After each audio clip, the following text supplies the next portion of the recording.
Asuransi itu kan orang harus bayar premi ya.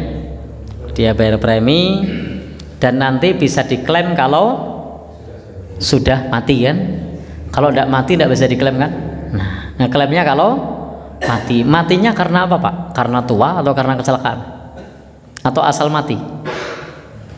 Harus jelas dulu ini pertanyaannya. Nah, oh, asuransi jiwa kalau matinya apa? Kecelakaan misalnya. Berarti kalau matinya karena tua, mboten nggih. Nah, jadi matinya hanya kalau karena kecelakaan misalnya. Prinsip sebenarnya dalam masalah ini dilihat siapa yang mendirikan. Asuransi tersebut harus satu didirikan bukan untuk mencari untung. Ini didirikan bukan untuk mencari untung, tapi untuk menolong. Kalau didirikan untuk mencari untung, maka jelas tidak boleh. Tapi didirikan untuk menolong orang yang kecelakaan mestinya. Karena tadi asuransi jiwa untuk kecelakaan ya, maka didirikan untuk orang yang menolong orang yang kecelakaan. Yang kedua, akad orang yang bayar itu akadnya adalah sumbangan dana sosial atau akadnya akad tabarruk, akad sosial sedekah. Akadnya bukan kalau saya bayar lalu celaka untung, kalau tidak celaka rugi. Nah, kalau akadnya seperti itu namanya maisir, judi. Mengko nek aku ciloko, aku untung. Nek ra ciloko, aku rugi. Kan aneh. Nah, lo kan kadang asuransi kan gitu. Ah rugi aku, ora tau ciloko. Nah, duitnya ra cair. Nah, begitu ciloko tabrakan gitu kan, wes mlaku nganggo krek, untung aku napa di asuransi, wong mlaku nganggo krek kok malah untung. Nah, maka ini namanya maisir atau judi. Jadi niatnya harus akadnya sumbangan dana sosial atau namanya akad tabarruk, akad ta'awun. Ini sama dengan akad dalam hal ini asuransi kesehatan. Harus didirikan untuk bukan mencari untung, tapi untuk menolong orang. Kemudian niat bayarnya adalah nyumbang orang yang sakit supaya bisa berobat. Nah, kalau niatnya aku nek loro untung, nek ra loro rugi, itu judi. Nah, gimana Pak? Biasanya bayarin niatnya apa? Ya, jadi niatkan saja untuk sumbangan dana sosial, nyumbang membantu orang yang sedang sakit supaya bisa berobat, kecuali premi dibayar orang lain.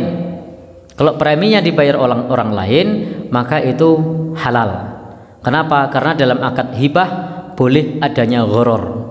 Saya sebagai karyawan, asuransinya dibayar juragan, itu halal karena yang bayari juragan. Atau asuransinya sifatnya ngikut, bukan tujuan ikut asuransi, itu juga halal. Contoh, saya sebut merek boleh enggak? Misalnya asuransi Jasara Harja. Itu ketika kita pajak STNK, otomatis bayar Jasara Harja, itu namanya ngikut, bukan tujuan. Maka halal.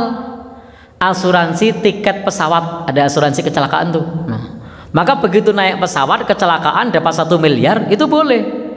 Kenapa? Karena bukan tujuan ikut asuransi itu. Tujuannya beli tiket pesawat. Sementara asuransinya ngikut. Ya. Kan asuransinya ngikut, bukan tujuan. Asuransi tadi tiket pesawat, asuransi jasa raharja itu ngikut kan? Ada orang sengaja ini mau berangkat kemana? Mau bayar asuransi gitu? Nggak ada. Mereka maunya pajak STNK. Nah, tapi asuransinya ngikut. Ada ndak orang sengaja mau ikut asuransi pesawat gitu? Saya mau ikut asuransi pesawat. Ndak ada. Adanya adalah kalau beli tiket otomatis dipotong untuk asuransi. Nah, ini yuktafaru fit tabi malah yuktafaru fil matbu. Diampuni bagi sesuatu yang sifatnya ngikut, bukan sesuatu yang sifatnya tujuan. Asuransi di sini bukan tujuan, tapi asuransi di sini sifatnya ngikut. Ya enggak apa-apa, halal. Maka Bapak Ibu kalau mau naik pesawat, ya naik pesawat aja. Kalau ternyata nanti kemudian kecelakaan dapat 1 miliar, halal. Nah, leng sapa sing arep-arep? Rano, ya, tidak ada. Tapi kalau kemudian tadi diniati kalau apa celaka malah untung, kalau tidak celaka malah rugi, itu namanya akad untung-untungan, gharar, tidak boleh. Nah, jadi kalau sudah ikut asuransi yang seperti itu ya niatnya sumbangan dana sosial, dan pengelolaannya kalau misalnya ada dananya maka dikelola sesuai syariah.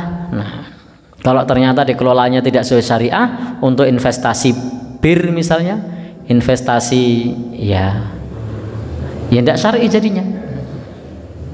Biasanya itu investasi apa sama mereka? Nah.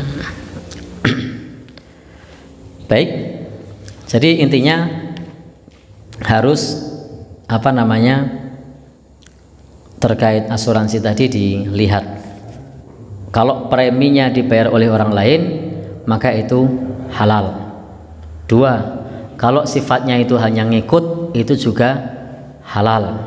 3, jika niatnya sumbangan dana sosial maka itu juga halal dengan catatan pengelolaannya sesuai dengan syariah. Tetapi jika bayar mengko kalau celaka untung, kalau tidak celaka rugi, nah, dan dikelola tidak sesuai syariah, maka itu jelas tidak boleh.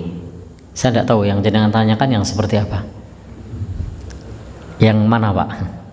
Antisipasi. Ya, oh antisipasi belum tuh. Jadi intinya begitu Pak. Termasuk BPJS itu halal apa haram? Halal, yang mendirikan kan pemerintah, bukan untuk bisnis cari untung, karena yang mendirikan pemerintah. Dan yang saya tahu dulu di iklannya itu akadnya gotong royong, tolong menolong, ta'awun. Nah, jadi iklannya itu gotong royong, tolong menolong, ta'awun. Yang saya tahu di iklan pertama dulu. Nah, sehingga karena iklannya adalah ta'awun, gotong royong, tolong menolong, ya monggo saja. Cuma tinggal satu PR-nya, apakah dananya diinvestasikan secara syariah atau sektor yang haram juga boleh. Nah itu urusan mereka. Tapi urusan kita sebagai orang yang bayar itu kalau sesuai dengan iklannya, apa akadnya? Gotong royong, tolong menolong. Bukan akad kalau sakit untung, kalau tidak sakit rugi. Sudah benar sebenarnya akad dari BPJS itu, karena di iklannya seperti itu.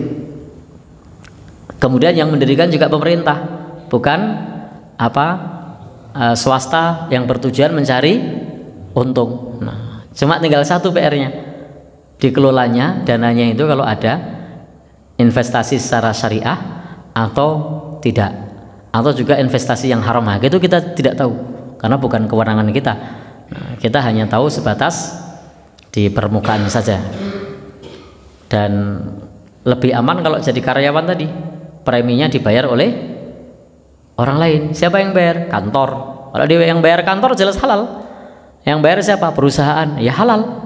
Karena kita menerima pemberian hibah itu tidak ada gharar. Maka kalau kita mendapatkan hibah berupa asuransi, kita tidak perlu bayar premi, yang bayar orang lain, yang bayar kantor, maka sebagai penerima hukumnya halal. Nah, maka beruntunglah yang jadi karyawan, yang jadi istilahnya anak buah, karena sudah dibayari. Beda kalau yang bayar dewe kan gojak-gajek, tahu gojak-gajek, masih berpikir ini gue investasi apa toh. Nah, untuk di sektor yang halal apa enggak sih? Nah, masih berpikir banyak. Padahal kita tidak tahu untuk investasi apa, kita tidak tahu.